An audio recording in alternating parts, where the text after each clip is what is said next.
বন্ধুরা নমস্কার। আজ লক্ষ্মীর কিচেনে বানাবো শীতল শুটকির বড়া করব চাল কুমড়োর পাতা দিয়ে। নিয়েছি পেঁয়াজ, রসুন, লঙ্কা, আজ এই দিয়েই করব। তোমরা আমার পাশে থাকো বন্ধুরা, দেখতে থাকো, আমি আমার মতন করেই বানাবো। তো শুকনো মাছগুলি আমি জলে ভিজাবার জন্য একটা বাটিতে নিয়ে নিয়েছি। দিয়ে দেব জল। জল দিলে আঁশগুলি ফুলে যাবে, পরিষ্কার করতে সুবিধা। দিয়ে পাতাও আমি ভালো করে বেছে নিয়েছি। তো জল দিয়ে দিয়েছি, ভালো করে ধুয়ে নেব। গোটা গোটাই পাতাগুলি ধুয়ে নেব। তো ভালো করে আমি পাতাগুলো ধুয়ে নিচ্ছি। তো ধোয়া হয়েছে, তুলে নিচ্ছি। একদম সিম্পল সাধারণভাবে করব রান্নাটা। তো রসুন আমি কয়েক কোয়া ছুলে আমি জলে ভিজে দেবো, খোসা ছাড়াতে সুবিধা হবে। তো লঙ্কারও আমি বউটো ফেলে দিচ্ছি। তো সব কিছু তো সবসময় গোটা গোটাই আমি ধুয়ে নিই। তো পেঁয়াজেরও আমি খোসা ছাড়িয়ে নেব। তো রসুন খোসা ফুলে গেছে, ছুলে নিয়েছে দেখুন এইভাবে করে। আবার একটু জল দিয়ে ভালো করে পরিষ্কার করে নিয়েছি। পেঁয়াজ আমি জিরি জিরি করে কেটে নেব, যেহেতু শুকনা মাছের মধ্যে কিন্তু পেঁয়াজ রসুনটা দিলে খেতে ভালো লাগে। দেখুন এইভাবে করে কেটে নিয়েছি। তো লঙ্কা, পেঁয়াজ, আমি রসুন নিয়ে নিয়েছি, পরিষ্কার করে নিয়েছি, ধুয়ে নিয়েছি। এখন আমি লঙ্কাটা কেটে নিচ্ছি ছোটো ছোটো করে। পেঁয়াজও কাটা হয়ে গেছে, রসুনও আমি কেটে নিচ্ছি।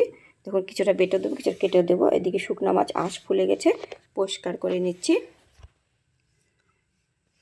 এখনকার শীতল শুটকিগুলি অনেক বড় বড়, দেখুন এইভাবে করে পরিষ্কার করে নিয়েছি। তো আমি ধোয়া হয়ে গেছে, এখন প্লেটে তুলে নিচ্ছি। একদম শীতল শুটকির জন্য নিয়েছি মশলা, জিরা, ধনিয়া, লঙ্কা, হলুদ গুঁড়া দিয়ে পেঁয়াজও কেটে নিয়েছি। তো পাতাও আমি গোটা গোটা ধুয়ে নিয়েছি। তো যা যা লাগবে সব কিছু গুছিয়ে নিয়েছি।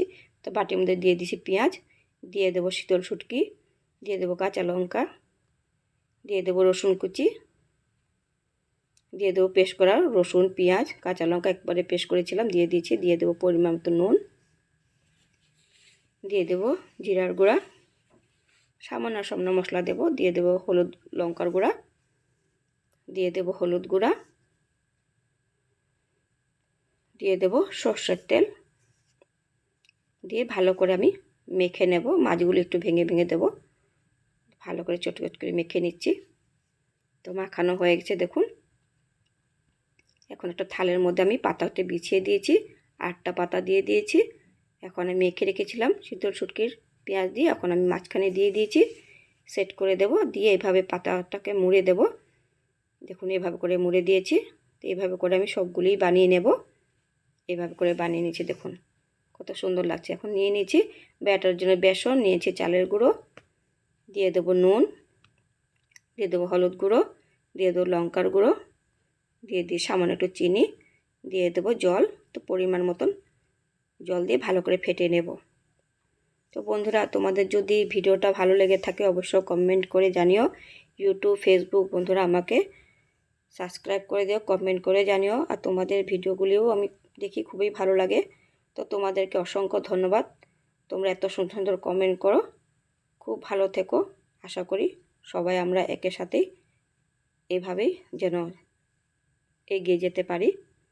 তো কিছু কিছু কথা একটু ভুলভাল হয়ে যায় মাঝে মধ্যে, যেহেতু ভিডিও করলে অনেক কষ্টই হয়। তার জন্য একটু যদি ভুল হয়ে থাকে তোমরা একটু ক্ষমা চাইয়ে নিচ্ছি। দেখুন হয়ে গেছে শীতল মাছের পাতুরি। কেমন হয়েছে পাতুরি বন্ধুরা অবশ্য কমেন্টে জানিও। তোমাদের যদি ভালো লেগে থাকে অবশ্য একবার এভাবে বানিয়ে খেয়ে দেখো কেমন হয়। আজ এতখানি রইলো, বাই বাই, টাটা।